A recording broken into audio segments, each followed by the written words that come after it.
The best way to a man's heart is through his stomach. This is our proverb, our idiom, our expression for today. Sharon Horne-Ellstrom here, Supersize Your Business.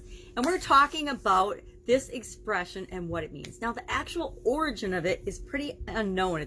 It's not clear exactly where it came from, but there's a lot of references to it in different languages and in the English language as well. John Adams wrote something similar. He said the shortest way to a man's heart is down their throat, which is a little bit different than stomach. And I've heard it, the way to a man's heart is through his stomach more than the best way or the shortest way. Ian Somerhalder is attributed with saying it. Richard Ford's, he wrote a handbook for travelers in Spain, and that had reference to the same saying. And it's popped up throughout literature and throughout the ages as a comment. So whenever anything like that happens, guess what scientists and researchers do? They actually conduct a study of it, and they try to find out if it's true. And it turns out that only a fraction, a small percentage of men say, when surveyed, I guess, that the way to their heart is through their stomach, and that good food really is a way and a thing that makes them very, very happy.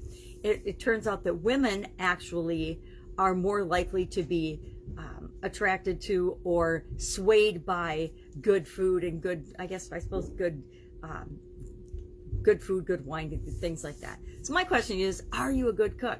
I'm actually a good cook. One of the things I love to do is cook and bake and create yummy things. One of my favorite words to annoy my son and my daughter and I love the word yummalicious, because it's used to describe something that's just so delicious. It's yummy and it's delicious and you just want to eat it, so you put the words together for yummalicious. But that word bothers my son, who is also an incredible cook. He's a great cook. And how do you get to be a great cook? You practice. You do it a lot, right? Nobody's born being a great cook. It's one of those things that you either decide that you want to learn how to do and you want to be good at, or you don't. There's skills like that in our lives. Some people love to clean. Some people love to cook. Some people love to do art. Some people love to create things or paint or whatever. We're all different. And it's kind of the cool thing about the world. It makes the world go around by having all of us want different things and all of us like different things. But I contend that, like all scientific research that seems a little far-fetched and off the wall, it's not really relevant whether it's the food that attracts people or not. It's what's important to the person and the other person in a relationship, whether it's in business or in life, that we need to consider. What's important to that person? Now, we all have certain needs, and I looked this up because I remembered Tony Robbins does a good piece and talks a lot about 6 things that cause humans to behave. Needs. He has personality needs, 4 personality needs, and then 2 needs of the spirit. According to him, our personality needs are certainty and comfort,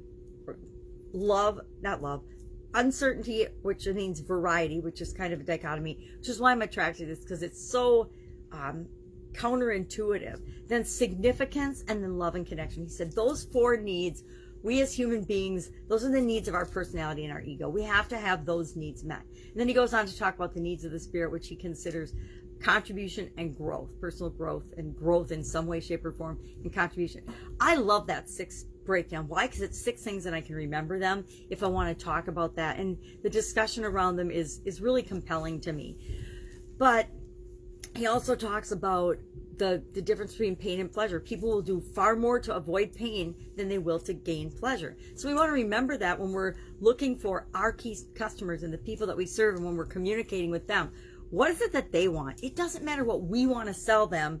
What matters is, what do they want to buy? And people always buy what they want. They don't buy what they need. People might need something, but they buy what they want. If a problem is bad enough that they need a solution, then they want the solution. And once it goes from the cognizant, rational, subjective thinking to the emotional thinking, the wanting of it, that's when they'll buy the solution and solve their own problem. So how do we take our products and services and make sure that we're actually addressing the wants and the desires of the people that we're here to serve? We can do that in a lot of different ways. Mostly asking them, paying attention to them, understanding them better than they know themselves, understanding them better than they understand themselves with respect to the problems we solve, the solutions that we have for them. Another interesting thing I found about this was that I looked up human desires, because I'm like, okay, well, how do you know what we want and what people want?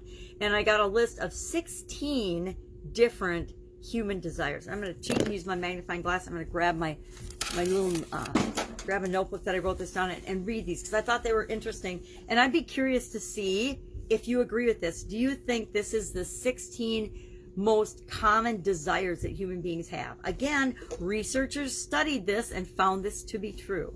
So they are acceptance, curiosity, eating, family, honor, order, idealism, independence, power, physical activity, romance, saving, social contact, status, tranquility, and vengeance. I thought that was an interesting list. And then, of course, our 7 basic needs and Maslow's hierarchy of needs and all those things are the 7 are air, water, food, shelter, safety, sleep, and clothing. I agree with that, of course. And then, clothing's optional depending on where you're from and where you live and what the situation is and what your beliefs are.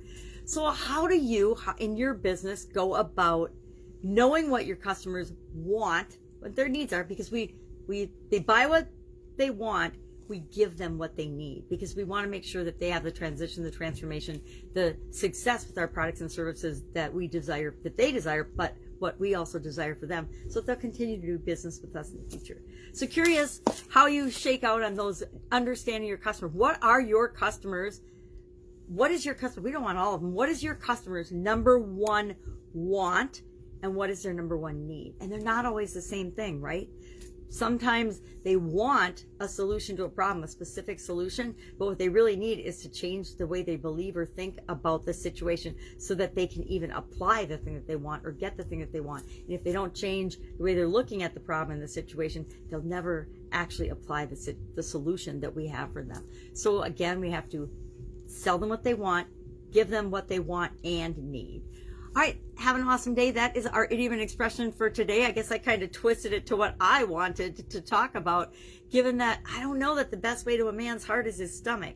I don't think so. If it was, I'd probably still be married. All right, have an awesome day. I'll, of course, see you tomorrow with another interesting idiom. What does it mean? Where does it come from? And how much you use it in your life and your business right now. Take care.